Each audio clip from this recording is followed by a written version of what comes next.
दोस्तों, दुनिया में 200 से ज्यादा देश हैं, लेकिन अगर किसी एक नेता ने अपने और अपने देश का नाम सबसे ज्यादा खराब किया है तो वो है जस्टिन ट्रूडो। कुछ लोग जेलेंस्की या किसी और राष्ट्रीय नेता का नाम ले सकते हैं, लेकिन जस्टिन ट्रूडो के अलावा जितने भी नेता हैं वो कम से कम किसी एक पक्ष के साथ तो जमकर खड़े रहे हैं। लेकिन ट्रूडो ने सब कुछ सही चलते चलते भी अपने सबसे करीबी देशों अमेरिका, ब्रिटेन, ऑस्ट्रेलिया सबके साथ बचकाना व्यवहार किया। यहां तक कि एक नाजी को अपने संसद में बुलाकर इजराइल की भी गालियां खाई। लेकिन अब ट्रूडो के लिए कुछ भी सही नहीं चल रहा है। अमेरिका, जिसे वो खुद का आका समझते हैं, वो भी अब उनके लिए अगले 1 साल तक हर कदम पर कांटे बिछाने वाला है। और इसका एक रूप सामने आज आया जब अमेरिका के होने वाले राष्ट्रपति डोनाल्ड ट्रंप ने जस्टिन ट्रूडो से कह दिया कि अगर आप अपने देश को नहीं संभाल सकते तो अमेरिका में शामिल हो जाओ। इससे हमारी और तुम्हारी दोनों की परेशानियां खत्म हो जाएंगी। पहले तो ट्रूडो इस बयान को लेकर परेशान हुए, लेकिन अब खबर आ रही है कि कनाडा अमेरिका को आंखें दिखा रहा है और हर बात के लिए अमेरिका के आदेश का इंतजार करने वाला कनाडा अमेरिका को सबक सिखाने की बातें भी कर रहा है। तो चलिए जानते हैं ये सारी खबर क्या है। लेकिन आपसे रिक्वेस्ट है कि चैनल को सब्सक्राइब कर लीजिए, क्योंकि यहाँ आपको डिफेंस, फाइनेंस और फॉरेन पॉलिसी पर वीडियोस रोज मिलते हैं। तो दोस्तों, पिछले दिनों से जब से डोनाल्ड ट्रंप अमेरिकी चुनाव जीते हैं तब से कई बार ऐसे बयान दे चुके हैं जिनसे पता चलता है कि जस्टिन ट्रूडो की लगभग सभी पॉलिसीज का वो जबरदस्त विरोध करते हैं। इन बयानों को देखकर ट्रूडो समझ चुके थे कि आने वाला 1 साल और उसके बाद कनाडा का समय केवल खराब नहीं, बहुत ज्यादा खराब होने वाला है। लेकिन पिछले हफ्ते ही ट्रंप ने कनाडा के लिए एक और डरावना बयान दिया कि राष्ट्रपति पद की शपथ लेने के बाद वो मेक्सिको और कनाडा से आने वाले सामान पर 25% का टैक्स लगाएंगे और चीन पर 10% का।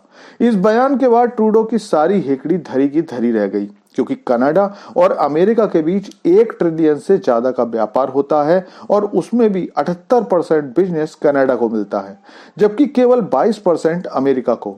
अमेरिका कनाडा के लिए सबसे बड़ा इन्वेस्टर है और इसका मतलब यह हुआ कि कनाडा अमेरिका पर बहुत ज्यादा डिपेंड करता है, इतना कि कनाडा की सांस की नली अमेरिका के हाथ में है।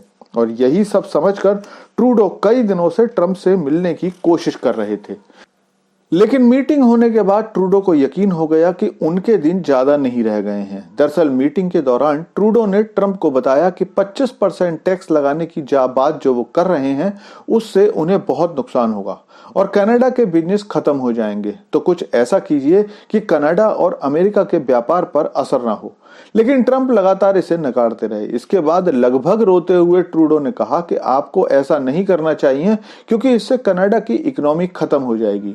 इस बात को सुनकर ट्रंप का गुस्सा 7वें आसमान पर पहुंच गया और ट्रंप ने ट्रूडो से सीधे सीधे पूछ लिया कि इसका मतलब कनाडा तब तक जिंदा रह सकता है जब तक अमेरिका को $100 बिलियन का चूना लगा दे, और अगर कनाडा अपने मुद्दों को खुद हल नहीं कर सकता तो अमेरिका में शामिल होकर अमेरिका का 51वां राज्य बन जाए। इससे अमेरिका और कनाडा दोनों की परेशानियां दूर हो जाएंगी। इसका अर्थ यह हुआ कि लगातार 3 घंटे तक मान मुलब्बल करने के बाद भी ट्रंप ने ट्रूडो को बता दिया कि बेटा, हमारी शर्तें नहीं मानोगे तो तुम्हारे साथ साथ कनाडा भी गया समझो। और इसके बाद ऐसी खबर जिससे पता चल गया कि कनाडा में लगभग एक जस्टिन ट्रूडो नहीं है, बल्कि बात जब कनाडा के भविष्य की होती है तो और भी कई सारे जस्टिन ट्रूडो हैं और वो हर समय कनाडा को बर्बाद करने के लिए तैयार बैठे हैं। दरअसल इस सब के बाद कनाडा की तरफ से बयान आया कि अगर अमेरिका कनाडा के सामान पर एक्स्ट्रा टैरिफ लगाएगा तो हम भी बदले की कार्रवाई के तहत अमेरिकी सामान के इंपोर्ट पर टैरिफ बढ़ाएंगे। अब यह सुनकर कोई भी समझदार हंसेगा कि तुम्हारे देश में जो 22% सामान अमेरिका से आता है उस पर टैरिफ बढ़ाकर तुम कितना कमा लोगे। और तुम्हें क्या लगता है कि ट्रंप ऐसा होता देखकर चुप रहेंगे? और इसीलिए मैंने कहा कि ट्रूडो अकेला कनाडा बर्बाद नहीं करेगा, और भी बहुत से हैं, क्योंकि ये बयान दिया है अमेरिका में कनाडा के राजदूत कंस्टन हिलमैन ने।